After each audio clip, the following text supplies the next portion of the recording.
Data.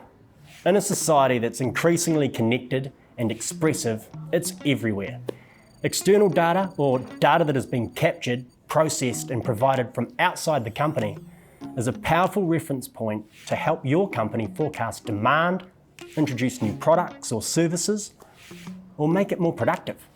For example, a grocer who wants to ensure they have enough stock on hand for the summer rush can use external data such as weather forecast, social media trends and economic data to estimate what products will be most in demand and what they need to stock up on.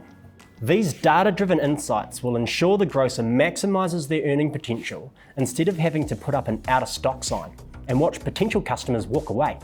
Productivity can also be improved thanks to external data. A delivery company can make use of geolocation, weather and traffic data to plan the fastest route to a destination. Data that can all be seamlessly and easily integrated into their day-to-day activity, shaving off precious sitting in traffic time. External data can also be used to innovate or introduce new products and services that the consumer actually wants. This is thanks to social media insights or surveys.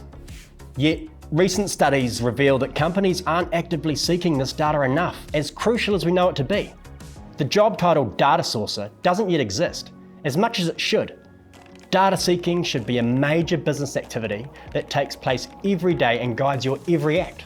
Before you devise a plan for sourcing and managing data, you'll need to know the 4 types of external data: open data, paid data, shared data, and social media data.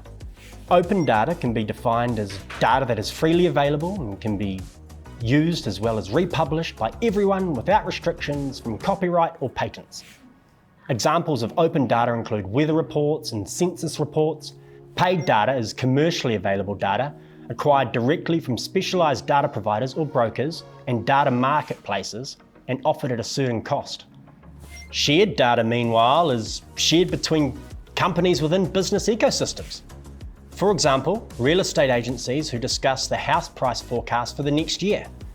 Lastly, social media data. That refers to the data shared by users of social media platforms, e.g. Facebook, LinkedIn, Twitter, including metadata, location, time, and language. This is perhaps the most prevalent form of data today and one that could most help transform your business. Now you know what external data is and where to find it, it's time to put an action plan into place and actively seek it out. Then simply listen to those insights, decipher what they mean for your business, and act accordingly.